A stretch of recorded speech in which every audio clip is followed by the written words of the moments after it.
May peace and blessings be upon you, and welcome to the My Voice show on EOS. You're with your host, Aisha Heather. In summer 2017, I came across an example of online activism that gave me a lot of hope. A group of online stars, including Jerome, Casey, Wampa, and actor Ben Stiller, came up with an idea. They wanted to share what was happening in Somalia with people, so they created YouTube videos telling them what was happening. People in Somalia were suffering from a drought and a famine. Over a few days, they were able to raise $2 million with the help of their supporters and their followers. And what started as an idea that maybe seemed a little far-fetched turned into a reality.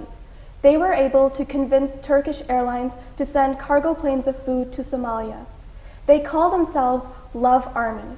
And some of the creators of Love Army spend time in Somalia with the people throughout the summer. This is what they say. The heart of the Love Army model is to spend lots of time with the people we help. All of the decisions are being taken with the people. We listen to them until we truly understand their need. They are our boss, and we are here to serve. So this example of online activism was something that showed me that not only were they raising awareness, but they were also creating solutions, real-world solutions. So what is online activism? Let's take a look at what it is and what we can do so that our efforts that we're spending online are translating into real-world issues offline. Joining us today to speak about online activism is someone who I consider an activist. She's an artist, she's a beautiful woman. Her name is Dimash Gorad. Thank you for joining us. Thanks for having me. So Dimash, what is the work that you do? How do you operate, and why do you think it's important?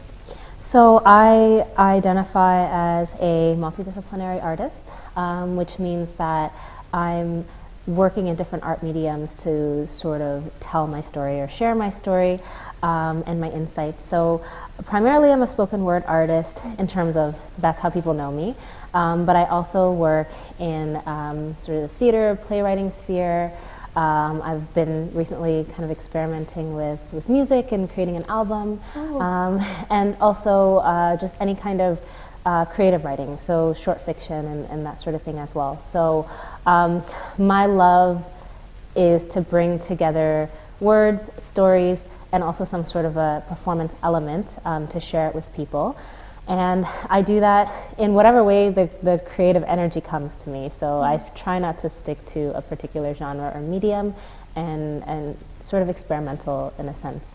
So in terms of the heartbeat of my work, my heart work, as I like to say, I write, tell stories, share stories for the purpose of bringing people together, connecting through storytelling and through narratives, particularly those of people that look like me, people that are marginalized. I'm a Black Muslim, visibly Muslim woman. So I share the story of who I am, where I come from, what has shaped me, but also stories of joy, of community, of spiritual and richness and social justice. And so there's really no one single story that I bring to the table. It's really like a tapestry of my experiences and insights and the things that move me. And the ways in which I engage with people, other than my performances, is through arts education and holding spaces.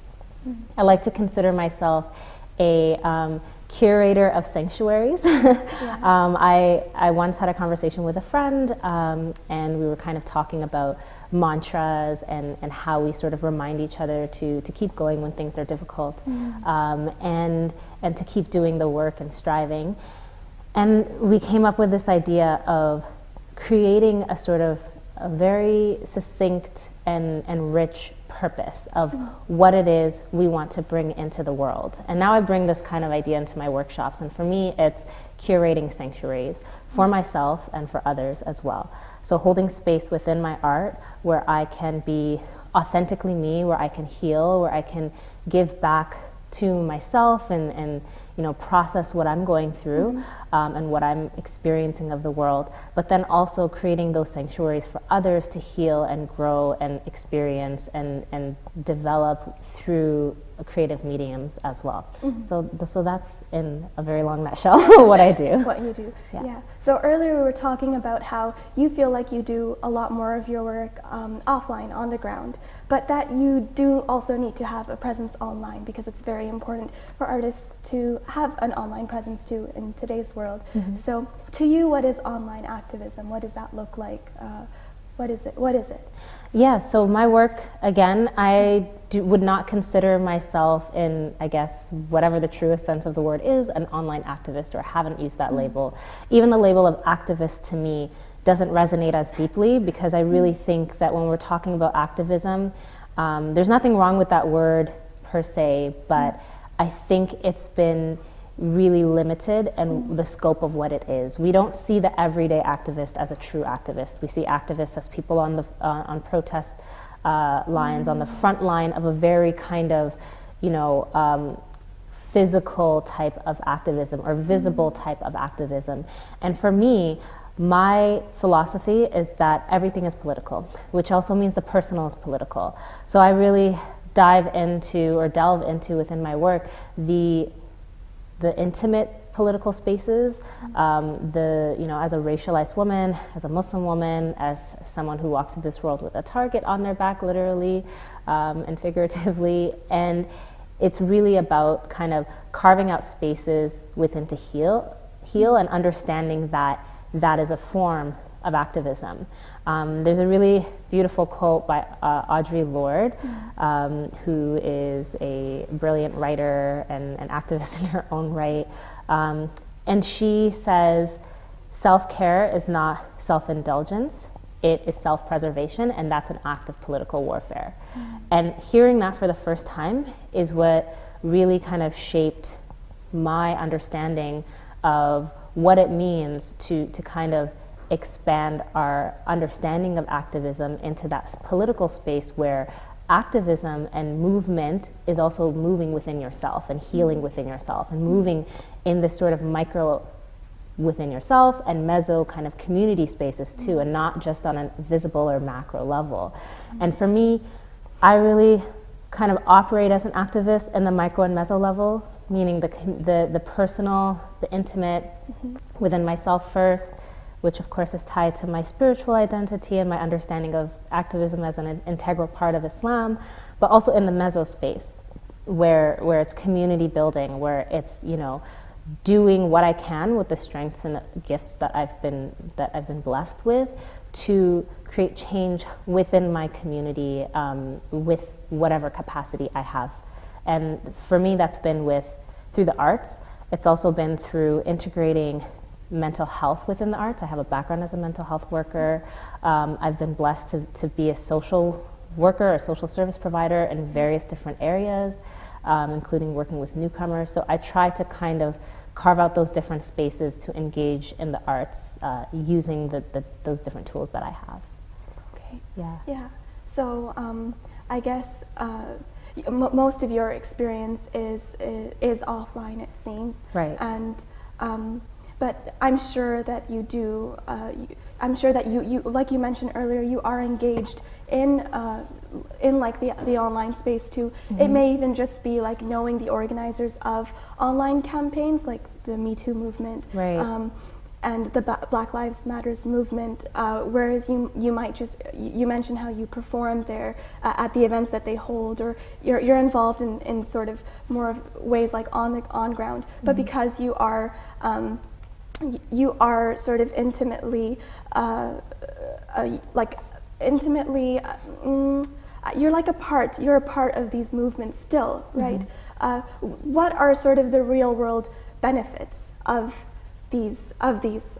online activism? Because I think you've seen it closely, being a part of it, whatever way it was, even though most of your work was done offline, I think you've still gotten a chance to see it very closely. Like, what are the real world benefits when you think about online activism? So I actually want to touch on part two of your previous question. Yeah.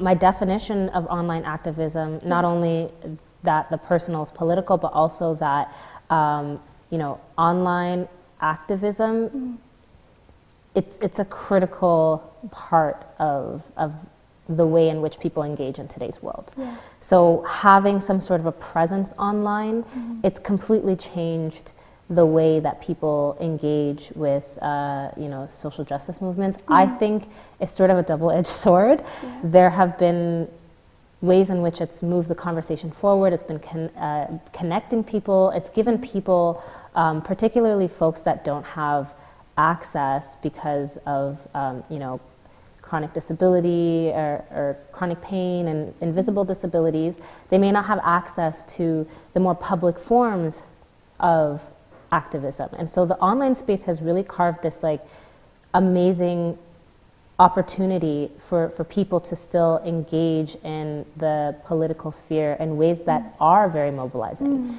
And there are some movements, I would say, that mostly exist online. It's hard to say exclusively because of course people will mobilize in their own ways, in person as well, but there are some situations, and I think specifically with the Me Too movement, like you mentioned, where the online space has been even more radically transformative than something that could have started in person, I think. And that's because of, first of all, the sheer volume of people that can be exposed to that sort of thing, and the ease with which you can have it kind of come to your awareness, but also the ways in which the digital spaces are changing the way people engage.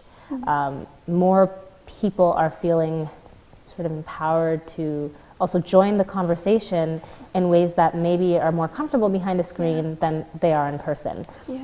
It's also kind of, to some extent, of course not in all cases or in every way, but to some extent it's created less of a hierarchy within an activist space. I think on protest lines and that sort of thing, it's still very much a audience versus speaker dynamic, but online, you are in charge of your 140 characters or less, right? You are in charge of your page. You are the content creator, and you have the opportunity to have a say in the types of things that you choose to engage with and how you're engaging with them.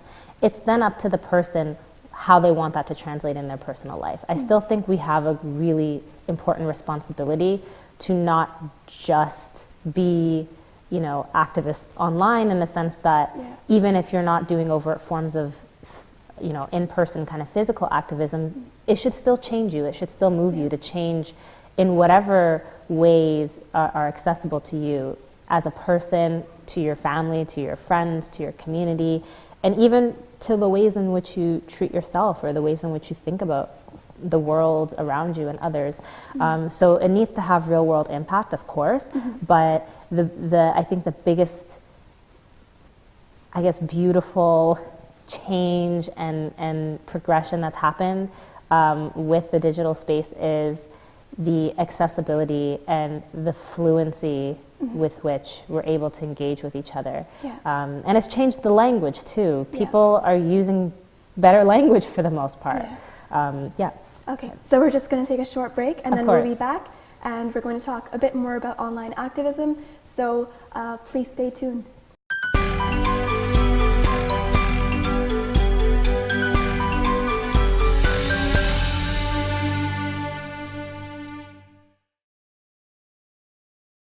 Welcome back to the My Voice show on EOS. You're with your host, Aisha Heather.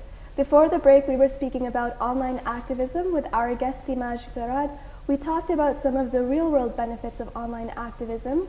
Now we're going to talk about some of the downfalls or some of the cons. I don't know if you agree that there are, but I think there sometimes can be when it comes to online activism. So what do you think are some of the downfalls or cons when it comes to online activism? Well, there are definitely, two sides to the story. Downfalls in terms of the ways in which people sometimes engage with these movements. It has, of course, brought out a lot of the ugly as well. And it can be dangerous in some situations. There have been, numerous counts of and again, it's hard to talk about this in such a generalized way of like about all movements, but when you are visible in a movement, when you, for example, go viral and that sort of thing, you're susceptible to cyberbullying, you're susceptible to the cyberbullying that may turn into real life kind of violence and threats of violence. And so that can be a very difficult and scary place to navigate for people that are involved at sort of in a more intense way.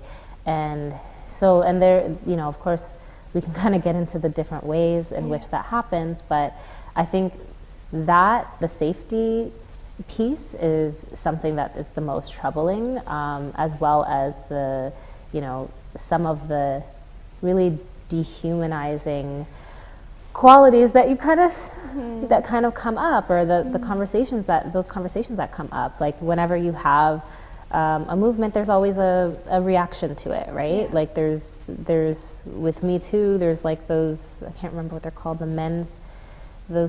men rights activists or whatever they call themselves, those ridiculous people that don't, you know, we don't have to get into all that, but like you have those reactions from people that are also perpetuating oppression, and they're also online. So it can never be, I don't actually believe in this utopian online space. I think people can create their own communities, people can create private communities, but if you are publicly active online, especially if you have visibility and hypervisibility in those spaces, there are going to be those reactions, and I think that is something that, of course, is a downfall. I also think that sometimes it's really saturated. There's a lot to unpack and sort of sift through, so to speak, especially for someone still trying to understand what they believe or still trying to work through their worldviews and their ideologies. I think it can be kind of confusing if you don't have the proper context and perspective, and if you don't take it upon yourself to educate yourself. It has to be more than just following a hashtag, because if you follow a hashtag, you're going to get everyone, you know, and their mom saying something, right? And it could be very disillusioning, very disheartening for someone that's just trying to make sense of it all, especially for young people. Like, I think that's why mentors are really important. Educating ourselves is really important. I don't actually think we can understand politics without history. That we can't understand these things without the context, the historical context. We can't understand Canadian politics without understanding the genocide and the ongoing injustices and settler colonialism of Indigenous people. We can't understand it without understanding that there was slavery for hundreds of years in Canada, and that there is an ongoing erasure of that story, and the Black Canadians, particularly folks in Nova Scotia, and the erasure of that history, the erasure of the ongoing injustices in that community. We can't actually understand that as folks that, you know, are engaging within this context without really understanding the history. And so that is probably the biggest downfall, is that it's not contextualized. It's very messy. We need to be mindful of like oversimplifying the issues, I guess, because maybe that can happen when you are online and you know anybody can sort of say anything, and sometimes there aren't real world consequences attached. Like maybe the issues can get oversimplified, or you're not acknowledging that there are so many elements to an issue, and it. Well, the thing is, everyone speaks from their own experience, right? Everyone is projecting their lived experience. And there's great value in lived experience. It's a form of knowledge, and it's a form of knowledge we don't acknowledge enough.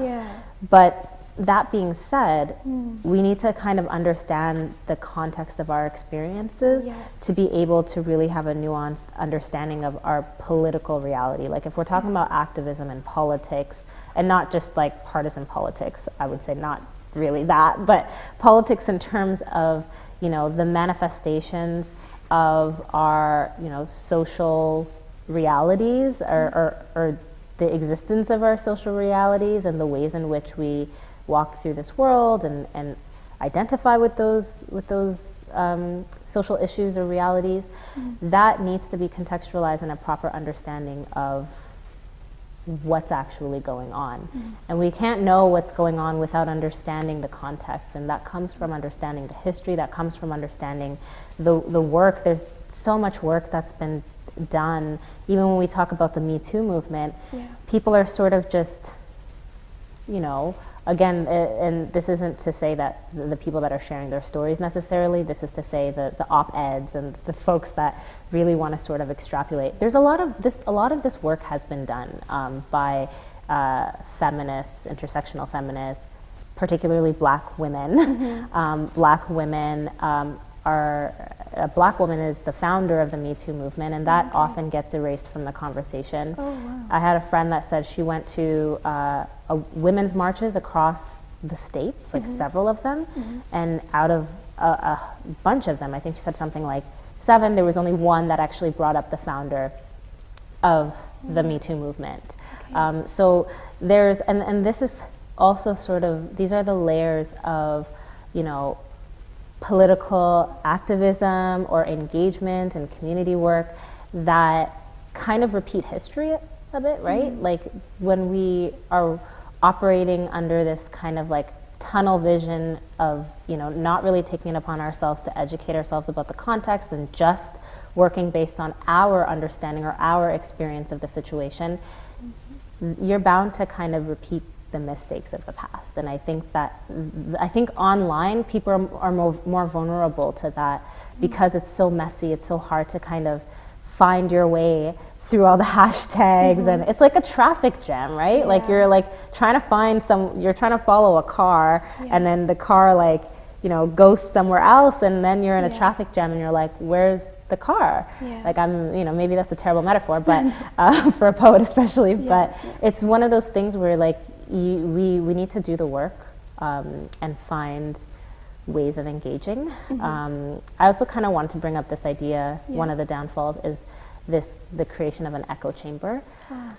So this idea of echo chamber is that what you're seeing, and social media is designed this way, the algorithms of Facebook and Twitter and Instagram and all our platforms are designed to reinforce what we like or love or comment on. They divide us into separate media worlds. Right. So we're already kind of separated or segregated, that's a heavy word, but in our digital spaces, because we are only engaging positively with what we find is reinforcing our current ideology and our current understanding. So if you have someone who is maybe like a white supremacist or someone who supports Trump or whatever it is, that is only engaging or liking or engaging positively with people that feed that ideology, and again, it confirms their bias. It confirms their bias, and they're already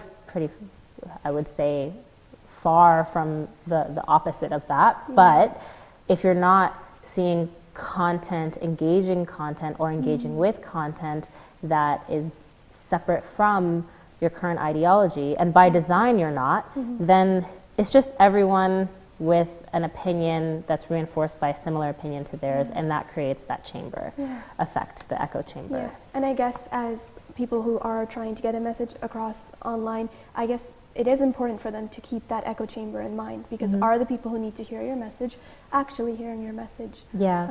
And so we're just going to end off with one last question. Sure. I want to ask you, like I talked about Love Army earlier, you've talked a little bit about the Me Too movement. What do you think makes these